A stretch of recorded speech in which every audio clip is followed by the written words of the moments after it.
السلام علیکم، آپ دیکھ رہے ہیں ناؤ، میں ہوں علی سرور۔ IMF کے ساتھ آج بھی سینگ پھنسے ہوئے ہیں۔ اسحاق ڈار کی ٹانگیں کھینچنے والوں کو پارٹی میں رہنے کا حق نہیں۔ شہباز شریف برس پڑے اور بڑی اہم یہ خبر ہے۔ اس کے علاوہ مریم صاحبہ نے بھی خطاب کیا اور انہوں نے کہا کہ نواز شریف کا دور ملک کی تاریخ سے نکال دیں تو کھنڈرات کے علاوہ کچھ بھی نہیں بچتا۔ کتنی صداقت ہے اس بات میں، اس پر بھی آج کے پروگرام میں بات کریں گے۔ جبکہ اچھی خبر یہ ہے کہ پاکستان کو آج سے $1 ارب مل جائیں گے۔ چین سے آنے والی جو یہ رقم ہے، یہ کمرشل قرضہ ہے جو پاکستان کو حاصل ہوگا۔ آج پاکستانی اسٹیٹ بینک کے اکاؤنٹ میں $1 ارب منتقل ہو جائیں گے۔ جبکہ دوسری طرف اگر ہم بات کریں سندھ کے حوالے سے، شہزیر نام میمن صاحب جو ہیں وزیر اطلاعات ہیں، انہوں نے آج گرجے برسے ہیں سندھ اسمبلی میں کھڑے ہو کر۔ انہوں نے کہا کسی کے باپ میں مجال نہیں ہے کہ ہمیں کراچی آنے سے روکے، اور انہوں نے اس کے علاوہ MQM پر بھی شدید تنقید کی کہ ان کی کیا حیثیت ہے اور کیا اوقات ہے کہ یہ اس طرح کی بات کریں۔ بہرحال اس کا جواب دیا خواجہ اظہار الحسن نے، اس پر بھی گفتگو ہوگی۔ جبکہ امریکہ کی طرف سے ایک بار پھر اس بات کو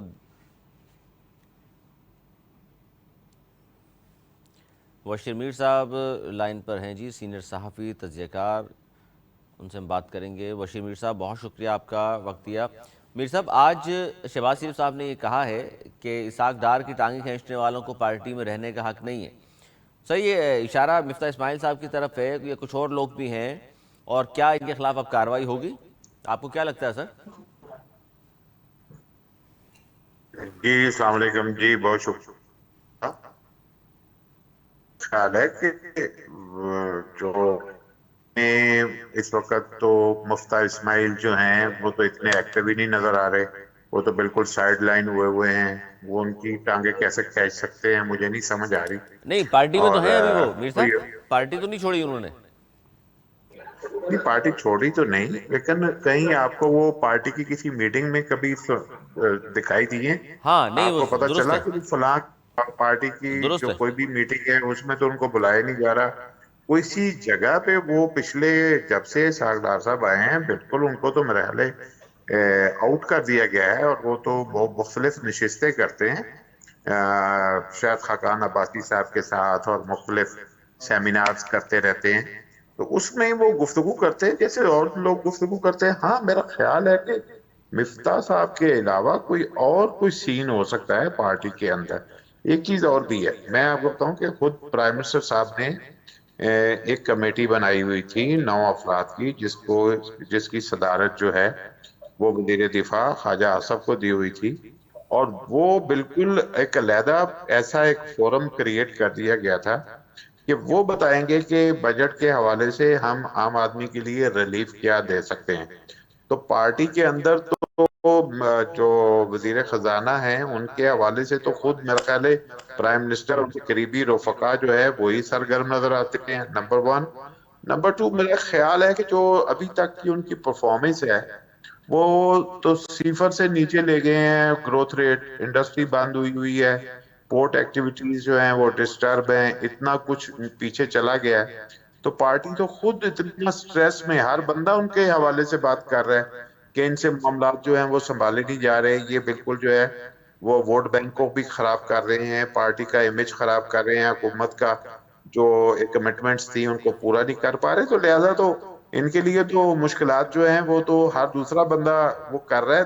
دیگر بات یہ ہے کہ ایک چیز اور بھی سامنے آئی تھی کہ وہ مشاورت وغیرہ بھی نہیں کرتے، اور بڑا ان کا نا تلخ سا رویہ جو ہے نا وہ ہر بندے کے ساتھ نظر آتا ہے۔ جب بھی آپ دیکھیں میڈیا کی طرف سے بھی سوال آتا ہے تو بڑے غصے سے جواب دیتے ہیں۔ اس کا مطلب ہے کہ وہ اس چیز کو جو ہے نا، جو ان سے چیزیں وہ ہو نہیں پائیں، اس کا ملبہ کسی اور پہ ڈالتے ہیں، جیسے ابھی انہوں نے جیو پولیٹیکل سچویشن کو قصوروار ٹھہرا دیا ہے۔ درست ہے۔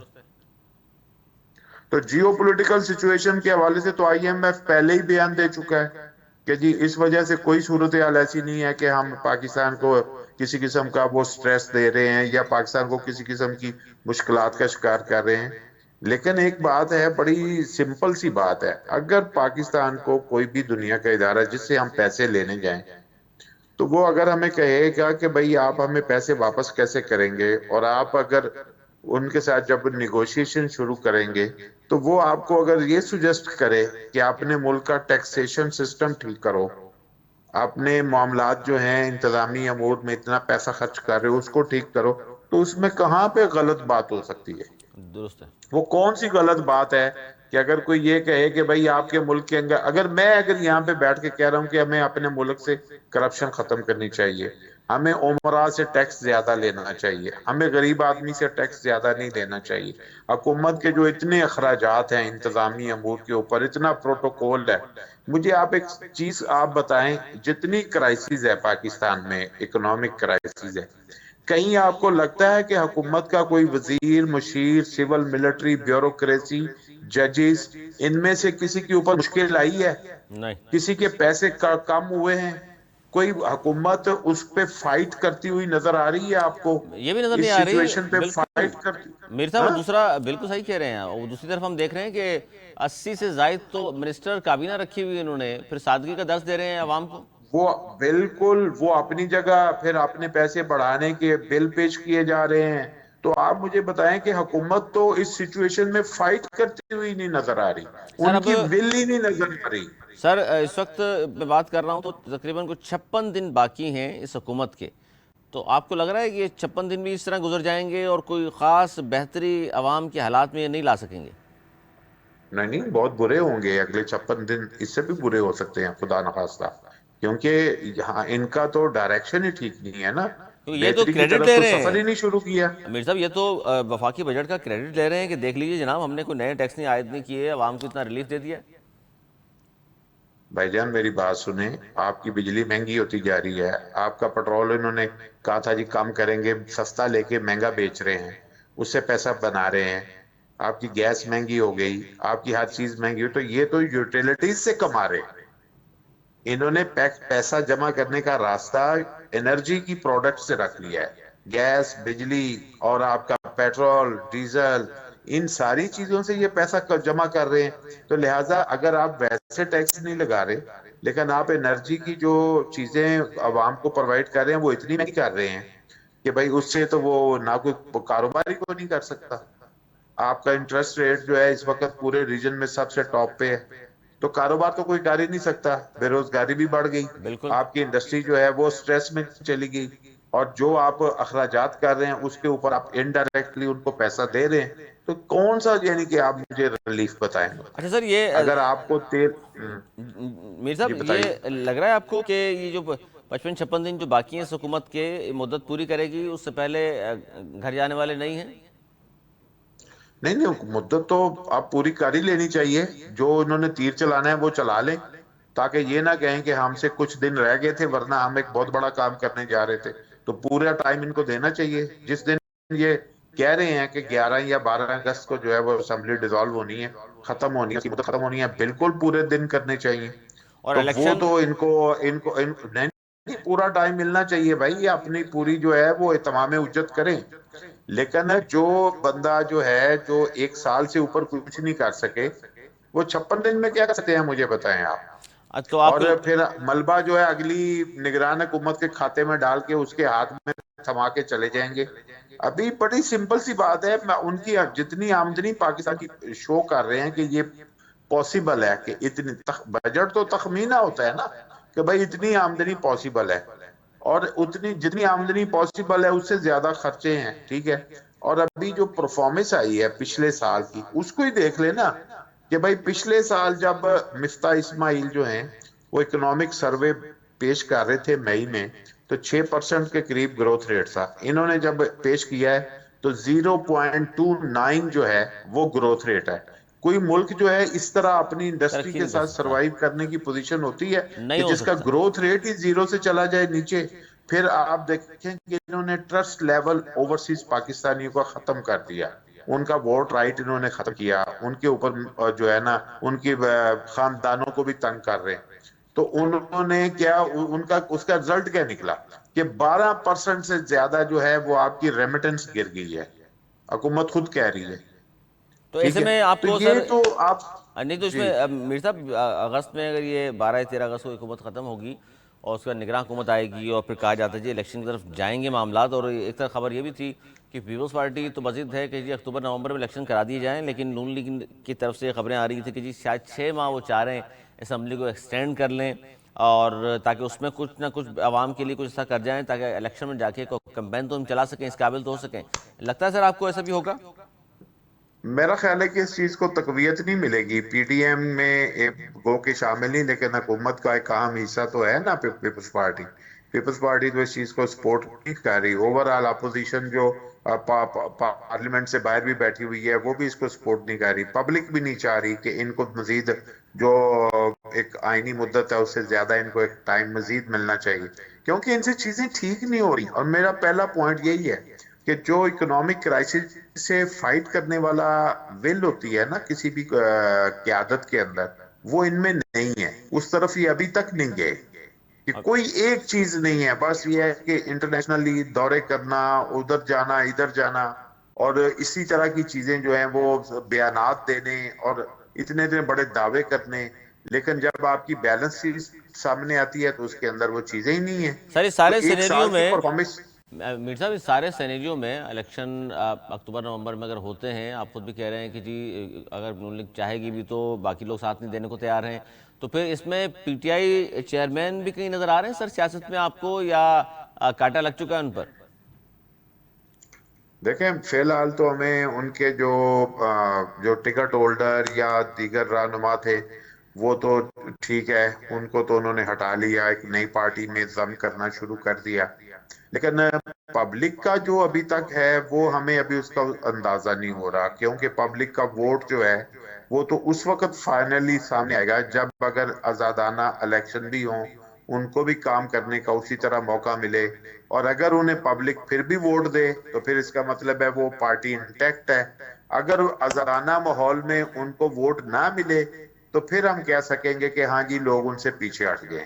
تو لہٰذا اس کا فیصلہ جمپ لگا کر نہیں کرنا چاہیے.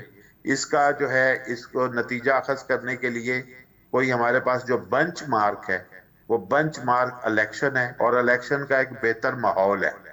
نہیں اس لیکن طرح اس کا میں ماحول نہیں میر جس صاحب طرح کا کراچی میں میئر یہ کا بات الیکشن ہوا ہے. میر صاحب یہ یہ بات ماحول نہیں ہے. یہ اب میں سوری ذرا آپ کو مکمل کر دوں کہ جو کل میئر کے الیکشن میں کراچی میں ہم نے ماحول دیکھا ہے، یہ ماحول نہیں چاہیے. عام انتخابات کا ماحول چاہیے. جو عام انتخابات میں یہ ہے کہ ہر پارٹی کو کام کرنے کا ایکول موقع ملتا ہے، جو کہتے ہیں نا جی لیول پلینگ ملنی چاہیے، تو سر سب کو ملنی چاہیے. ہاں جو لوگ جن کے اوپر الزامات ہیں یا جن کا کیسز ہیں، جنہوں نے گڑبڑ کی ہے، جنہوں نے نقصان پہنچایا، ان کو آپ بالکل سائیڈ لائن کریں. لیکن جو کلیئر لوگ ہیں، جو بڑی تعداد میں کلیئر لوگ ہیں، ان کو کام کرنے کا موقع ملے. تو پھر ہم جو رزلٹ آئے گا اس کے نتیجے میں دیکھا جائے گا، یا کیمپین چلے گی اس وقت پتہ چل جائے گا کہ لوگ کتنا ان کا ساتھ دے رہے ہیں. دونوں صورتیں ہیں. اس سے پہلے جمپ لگا کے کوئی نتیجہ ایک اخذ کر کے بنا کے پیش کرنا وہ فیئر نہیں ہے. پی ٹی آئی چیئرمین پر سر جس طرح بہت سارے لوگ تو ظاہر ہے اندر کی خبر یہ لا رہے ہیں کہ جی ان کا تو پابندی اور جیل اور اس طرح کی باتیں ہو رہی ہیں کہ وہ تو الیکشن میں ہوں گے نہیں. اگر وہ الیکشن میں نہیں حصہ لیتے، ان پہ پابندی ہوتی ہے، تو اس کے بعد بھی آپ کو مستقبل نظر آتا ہے پی ٹی آئی کا؟ میرا نہیں خیال کہ جو پنجاب میں ان کے لیے زیادہ سٹریس ہمیں نظر آئی ہے. کراچی میں ہم نے دیکھا ہے یہاں پہ بھی سٹریس ہے ان کے لیے.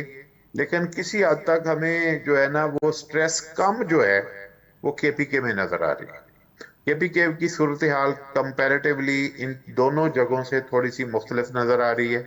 وہاں پہ کافی سارے لوگ جو ہیں ان کے مجھے تو انٹیکٹ لگ رہے ہیں. اور اب وہی بات آئے گی جب وہاں پہ بھی جو ہے وہ الیکشن کی صورتحال پیدا ہوگی تو اس کے بعد پتہ چل سکے گا کہ وہاں پہ پبلک ان کی کیمپین میں کتنا ایکٹیو ہوتی ہے. لیکن اگر صرف اس وقت کی صورتحال میں کمپیریزن کیا جائے تینوں پروونس کا خاص طور پر، تو وہاں پہ ان کے لیے گنجائش زیادہ نظر آ رہی ہے. تو بڑے بڑے نام چلے گئے ہیں اس پارٹی سے، اس سے بھی آپ سمجھتے ہیں کوئی خاص فرق نہیں پڑے گا؟ تھوڑا بہت تو فرق پڑتا ہی ہے. ظاہر ہے ہر بندے کا اپنا بھی ایک ووٹ بینک ہوتا ہے، اس کی اپنی بھی ایک حلقے کے اندر بات چیت ہوتی ہے. کچھ لوگ اس کے ساتھ بھی جو ہے وہ ڈیڈیکیٹ ہوتے ہیں. لیکن یہ ہے کہ بہت بڑا فرق نہیں ہو سکتا میرا خیال ہے، کیونکہ جو ووٹ بینک ہے وہ ان کی مین قیادت کے نام پہ زیادہ ہے. ان کی وجہ سے یہ آپ دیکھیں نا، جو قیادت سیکنڈ لائن قیادت تھی پی ٹی آئی کی، وہ انڈیپینڈنٹ کوئی بڑا جلسہ نہیں کر سکتے تھے. بڑا جلسہ جو ہوتا تھا وہ ان کے چیئرمین کی وجہ سے ہی ہوتا تھا، بڑی بالکل قیادت کے ساتھ ہی ہوتا تھا، انہی کی وجہ سے لوگ آتے تھے. تو اس کا مطلب ہے کہ جو ان کا ووٹ بینک ہے اس کی ایفیلیشن جو ہے وہ قیادت کے ساتھ ہے. اور یہ ہوتا ہے ایون دوسری پارٹیوں کے ساتھ بھی ایسا ہی ہے کہ اگر آپ دیکھیں تو بھائی جو مسلم لیگ نون کا ہے تو ان کے بھی جو مین رہنما ہیں ان کو ملک سے باہر ہیں، لیکن بہرحال ان کے ساتھ بھی تو لوگوں کی وابستگی ہے نا، تو وہ بہت زیادہ حد تک ان کی بھی انٹیکٹ ہے. سر، آپ جو یہ نہیں بات آپ کر کہہ رہے سکتے ہیں، کہ سارے لوگ چھوڑ گئے ہیں ان کو، ایسا بھی نہیں ہوا، سر لیکن ہے ان کے ساتھ بھی لوگ. آپ نے نام لیا کہ ملک سے باہر ہیں نون لیگ کے رہنما نواز شریف صاحب، ان کے حوالے سے آج ایک بڑی اہم بات کی. میں چاہتا ہوں یہ ذرا سا اس کا آپ شاید بہتر سمجھ گئے اس بات کو. شہباز شریف صاحب نے یہ فرمایا ہے آج کہ جی میاں صاحب جو ہیں، میاں نواز شریف صاحب اگلا انتخاب لڑیں اور چوتھی بار ملک کے وزیر اعظم بنیں اور نواز شریف ملک کی قسمت بدلیں گے. سر، اس وزیر اعظم جس وقت خود بھی ہیں تو اس کا مطلب ہے کہ خود تسلیم کر رہے ہیں کہ جی میں تو نہیں بدل سکتا قسمت، میاں صاحب اگر بن جائیں وزیر اعظم تو وہ بدل سکتے ہیں قسمت. ایسا ہی ہے سر؟ اللہ، آپ کی گفتگو جو آپ نے ان کا بیان پڑھ کے سنایا ہے، میرا خیال ہے اس سے تو یہی ہے کہ انہوں نے اپنی ناکامی کا باقاعدہ اعتراف کر لیا. کہہ رہے ہیں جی وہ لیکن یہ بات دیکھیں کہ اب پرائم منسٹر جو ہیں وہ کہہ رہے ہیں کہ ان کے بھائی یعنی کہ نواز شریف جو ہیں وہ پرائم منسٹر بنے چوتھی دفعہ. اور ادھر زرداری صاحب نے کہا ہے کہ میری خواہش ہے کہ فوری طور پر جو اگلا پرائم منسٹر ہو وہ بلاول بھٹو زرداری ہو. تو لہٰذا یہاں پہ بھی آپس کے اندر بھی ایک صورتحال اس اتحاد کے اندر ہمیں نظر آ رہی ہے. سر زرداری صاحب اور کے حوالے سے، زرداری صاحب میر صاحب قطع کلامی، زرداری صاحب کے حوالے سے ایک اہم خبر یہ بھی تھی، اب کس حد تک درست ہے، کہ دوبارہ صدر بننے کو بھی زرداری صاحب جو ہیں وہ تیار بھی ہیں، نہ صرف بلکہ وہ اس پر بات چیت بھی کر رہے ہیں. میرا خیال ہے میں تو جتنا ان کو آبزرو کرتا ہوں ان کی ہیلتھ کنڈیشن مجھے نہیں لگتی کہ وہ اس طرح کی ٹف سر آج قسم کی جو ہے وہ. یہ خبر آنے کے بعد آج ہی جو ترجمان ہیں ان کا بیان آ گیا کہ جی مکمل طور پر فٹ ہیں، دبئی میں ماشاءاللہ بڑے خوشگوار انداز سے لوگوں سے مل بھی رہے ہیں. ہاں وہ ٹھیک ہے، وہ تو ظاہر ہے، لیکن اوور آل ایک ہیلتھ کنڈیشن ہوتی ہے نا، over all health condition in کی اتنی جو ہے وہ ہمیں زبردست نہیں لگتی کہ جو ایک پریزیڈنٹ آف پاکستان جو ہوتا ہے اس کی ایک بڑی شیڈول ہوتا ہے، ڈیلی کی کافی انگیجمنٹس ہوتی ہیں، اس کے لیے وہ پریپیئر نہیں. اگر وہ ایک دن پبلک اپیرنس دیتے ہیں تو اس کے اگلے 3-4 دن وہ ریسٹ کرتے ہیں.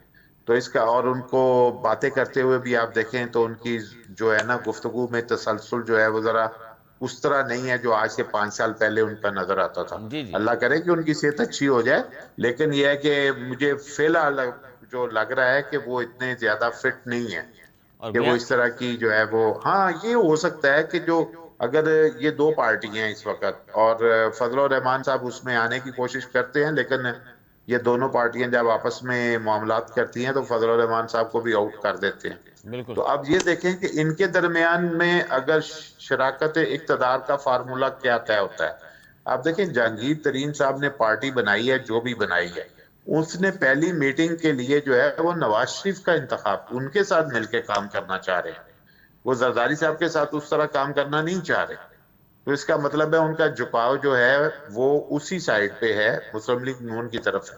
تو لہٰذا پنجاب جو ہے وہ ایک فیصلہ کن ایریا ہے کسی بھی پارٹی کے لیے کہ پنجاب کا ووٹ کدھر جو ہے وہ شفٹ ہوتا ہے یا تقسیم ہوتا ہے تو کتنا کس کے حصے میں آتا ہے. اس حساب سے میرا خیال ہے کوئی اقتدار کی صورتحال طے ہوگی کہ کون کس پوزیشن میں جائے گا، کس کے پاس پروونس میں طاقت زیادہ ہوگی، کس کے پاس وفاق میں زیادہ طاقت ہوگی، کون بڑی سیٹ کے لیے جو ہے وہ ایلیجیبل ہو سکتا ہے، کون نہیں ہو سکتا.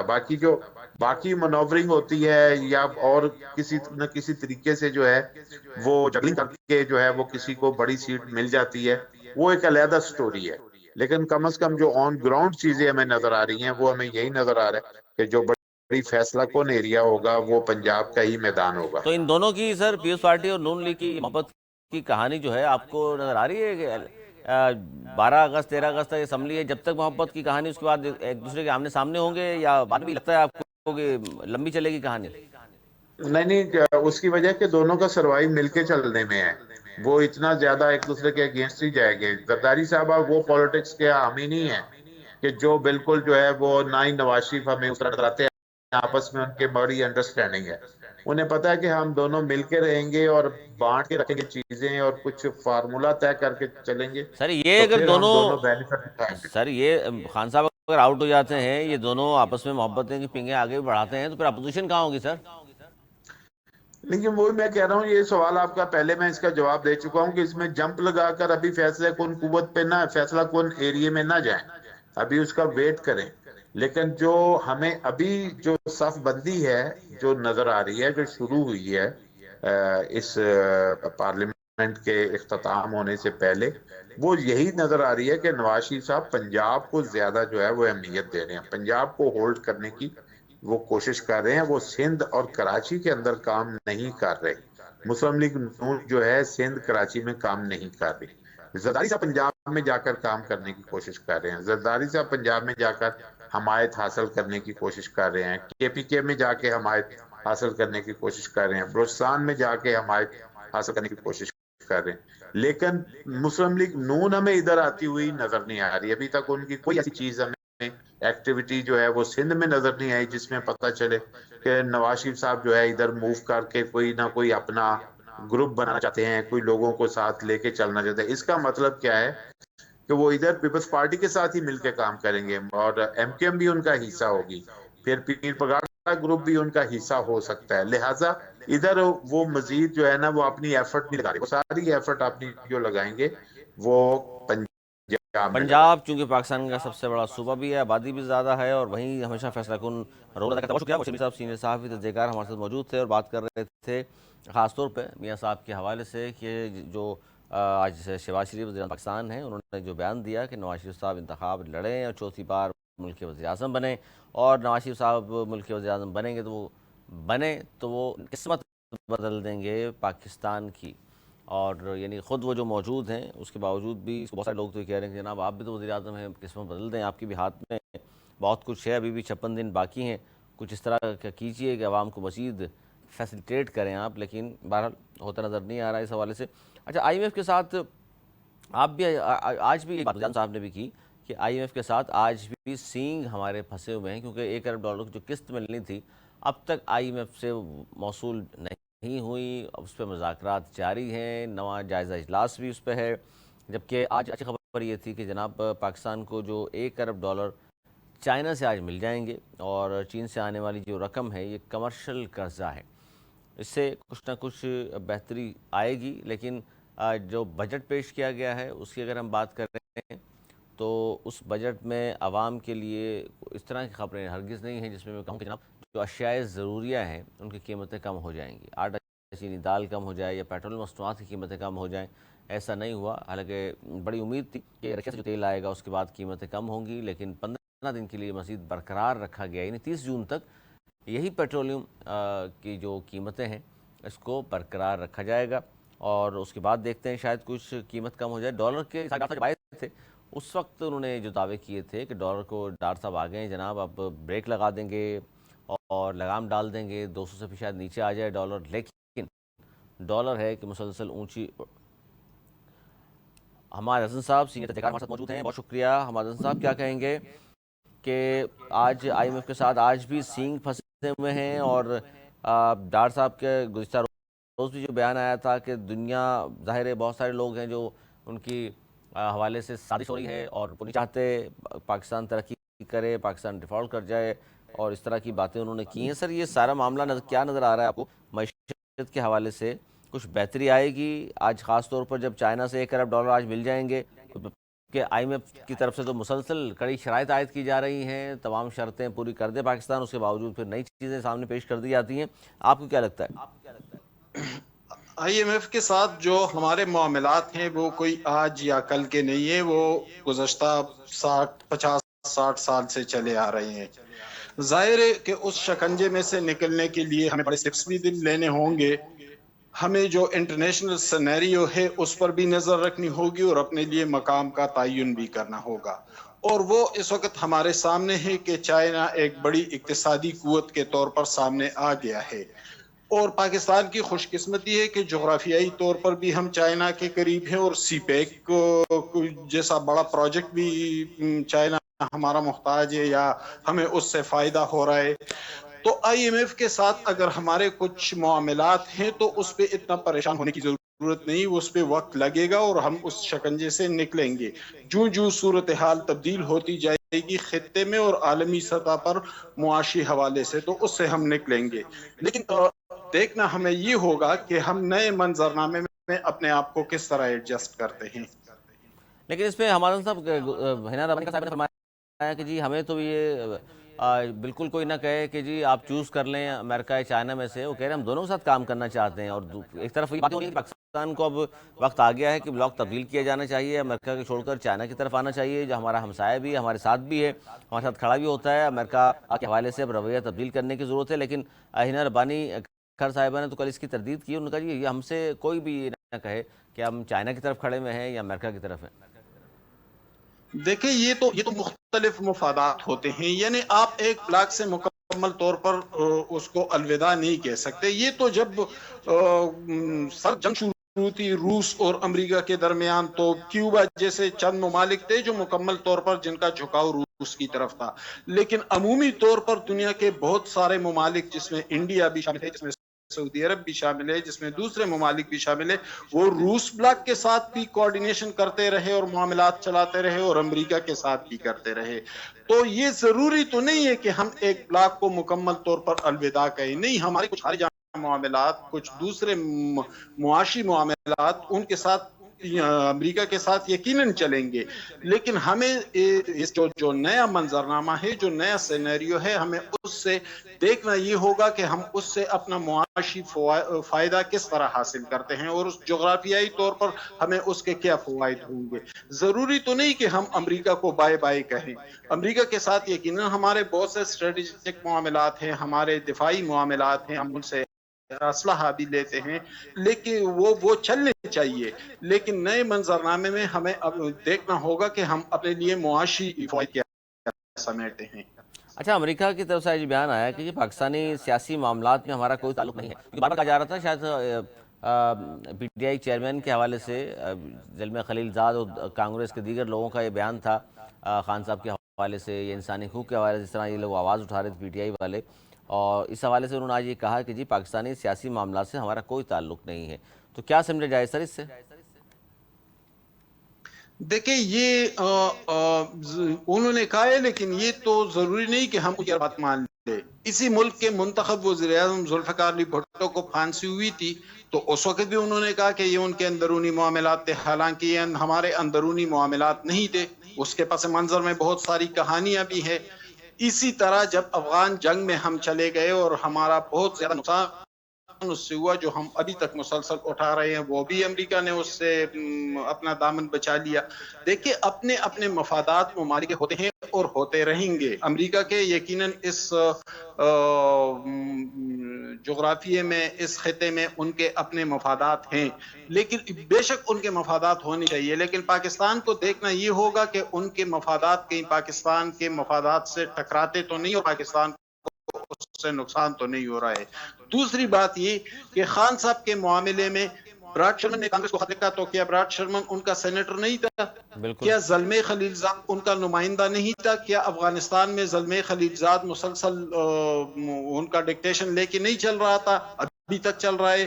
تو جب اس طرح کے لوگ ٹویٹ کریں گے، جب کانگریس کو خط لکھیں گے، جب پاکستانی معاملات میں مداخلت کریں گے، جب وہ زلمے خلیل زاد پاکستانی وزیر داخلہ کو گالیاں تک دیں گے، تو پھر ہم یہ نہیں کہہ سکتے کہ امریکہ اس سے الگ ہے، بلکہ ہم اسے امریکی اشارہ سمجھیں گے اور سمجھنا چاہیے بھی۔ لیکن اس کا مطلب یہ بھی ہے کہ پھر پاکستان نے تمام چیزوں کے باوجود بھی ڈکٹیشن نہیں لے رہا امریکہ کی، اور ان کی باتوں کا اثر نہیں لیا پاکستان نے، یہ سمجھیں ہم کہ ہماری طرف سے پھر جسے کہتے ہیں آنکھوں میں آنکھیں ڈال کے بات ہو رہی ہے اور ہم نے جواب دے دیا۔ دیکھیں جمہوری حکومتیں عام طور پہ ڈکٹیشن نہیں لیتی۔ اگر جمہوری حکومتوں نے ڈکٹیشن لینا ہوتا تو پھر ذوالفقار علی بھٹو ایٹمی پروگرام کی بنیاد کیوں رکھتا، پھر نواز شریف ایٹمی دھماکے کیوں کرتا، پھر بے نظیر بھٹو جنوبی کوریا سے میزائل معاہدہ کیوں کرتی۔ دیکھیں ڈکٹیشن جمہوری حکومتیں نہیں لیتی، اور نہ وہ اس مطلب لے سکتی ہے، وہ افورڈ بھی نہیں کر سکتے کیونکہ ان کو عوام کے پاس جانا ہوتا ہے۔ عمومی طور پر ڈکٹیشن ملٹری ڈکٹیٹرز ہی لیتے ہیں. جس طرح مشرف نے ایک ٹیلی فون کال پہ لیٹ کیا تھا, کیونکہ اگر وہ ڈکٹیشن نہ لیتا تو پاکستان میں تو ظاہر ہے کہ اس نے آمریت مسلط کر دی تھی. پھر مغربی قوتیں بالخصوص امریکہ اس سے پیچھے ہٹ جاتا تو وہ تنہا ہو جاتا. تو جمہوری حکومتوں کا فائدہ یہ ہوتا ہے کہ وہ ڈکٹیشن نہیں لیتی. پارلیمان چونکہ عوام کے ووٹوں سے منتخب ہوا ہوتا ہے تو پارلیمان کو عوامی رائے کو اہمیت دینا ہوتا ہے, ڈکٹیشن لینا نہیں. تو چونکہ اس وقت تو یقیناً اس حکومت کی کارکردگی کوئی زیادہ اچھی نہیں, لیکن بہرحال پارلیمان قائم ہے, ایک جمہوری حکومت قائم ہے, تو ڈکٹیشن کا تو سوال پیدا نہیں ہوتا. البتہ مفادات کے حصول میں غلطی کا ارتکاب ہو سکتا ہے. غلطی کا ارتکاب ہو سکتا ہے. اور آپ کو نظر آ رہا ہے حماد بھائی کہ الیکشن اکتوبر نومبر تک ہوتے نظر آ رہے ہیں آپ کو؟ میں نے آپ سے پہلے بھی کہا تھا کہ اس سال مجھے الیکشن نظر نہیں آ رہے ہیں, اور بلکہ یہ میں نے جب 30 اپریل کے حوالے سے بھی میں نے پہلے بات کی تھی کہ 30 اپریل کو الیکشن نہیں ہوں گے. دیکھیں اس وقت جو ہمارا جو معاشی صورتحال ہے, یعنی اس وقت پاکستان باؤنس کی طرف یقیناً بڑھ رہا ہے, کچھ بڑے ڈراسٹک چینجز آ رہے ہیں. تو میرے خیال میں فی الحال اگر الیکشن پر زیادہ زور نہ بھی دیا جائے گو کہ وہ ایک آئینی تقاضا ہے, الیکشن وقت پر ہونے چاہیے اور ہم جیسے جمہوریت پسند لوگ اس کی حمایت کرتے ہیں, لیکن اگر معاشی طور پر بہتری کی طرف جا رہا ہے تو پھر میرے خیال میں اس حکومت کو فی الحال کنٹینیو کرنا چاہیے. اور جو بات میں کہہ رہا ہوں, میرے خیال میں مقتدر قوتوں کی سوچ یہی ہے کہ فی الحال اس حکومت کو کنٹینیو کرنے دیا جائے, کیونکہ بہت سارے معاملات ہیں خصوصاً معاشی معاملات, تو لگتا ایسے ہے کہ 2023 میں الیکشن نہیں ہوں گے. بہت شکریہ. اور جو پی ٹی آئی کے ساتھ ہو رہا ہے تو اپوزیشن کی ایک بہت بڑی جماعت, ظاہر ہے کہ 9 مئی کے بعد صورتحال میں بہت بڑی تبدیلی آئی ہے, عوامی رائے بھی بہت حد تک تبدیل ہو گئی ہے, تو الیکشن کے امکانات کم ہوتے جا رہے ہیں. کم نظر آ رہے ہیں. حماد صاحب بہت شکریہ آپ کا, ہم سے بات کر رہے تھے, آپ نے ایک بار پھر آپ کا شکر گزار ہیں. اور بات وہ یہی کر رہے تھے کہ ان کو انتخابات فی الحال نظر نہیں آ رہے, لیکن شاہد خاقان عباسی صاحب کا بھی گزشتہ بیان تھا, انہوں نے کہا کہ اکتوبر نومبر میں کوئی وجہ نہیں ہے کہ الیکشن نہ ہو, اور ہم نہیں چاہتے الیکشن بڑھانا, لیکن ظاہر ہے اس فیصلہ اس حکومت نے کرنا ہے. پیپلز پارٹی کے حوالے سے بھی یہ بڑی اہم ڈیولپمنٹ سامنے آئی تھی, اور جنہوں نے یہ کہا تھا کہ جناب پیپلز پارٹی نہیں تسلیم کرے گی اکتوبر نومبر سے آگے الیکشن, تو 12 یا 13 اگست کو یہ حکومت ختم ہو جائے گی. 55-56 دن رہ گئے اس حکومت کے. اب کیا عوام کو مزید فیسیلیٹیٹ کر سکتی ہے یہ حکومت, یہ تو آنے والا وقت بتائے گا. لیکن جو بجٹ پیش کیا ہے اس کے بعد قیمتیں کسی بھی چیز کی کم نہیں ہوئی. عوام کی حوالے سے اگر بات کی جائے کہ عوام کو کیا اس بجٹ سے ایسا حاصل ہوا جس کی وجہ سے ان کی زندگی پر اچھا اثر پڑا ہو, اس بجٹ کے بعد شاید ضروریات, پیٹرول مصنوعات, ڈالر, تمام چیزیں وہیں کی وہیں موجود ہیں, بلکہ بجلی گیس کی قیمتیں مزید اوپر جا رہی ہیں. یہ ہے اصل جو ایشوز ہیں عوام کے, وہ ہیں مہنگائی, غربت, بے روزگاری, جس پر ظاہر اگلے 55-56 دن میں دیکھتے ہیں حکومت کیا اس پر لاہ عمل ترتیب دیتی ہے. اگلے پروگرام تک کے لیے مجھے اور میری ٹیم کو دی اجازت. مرنے کے بعد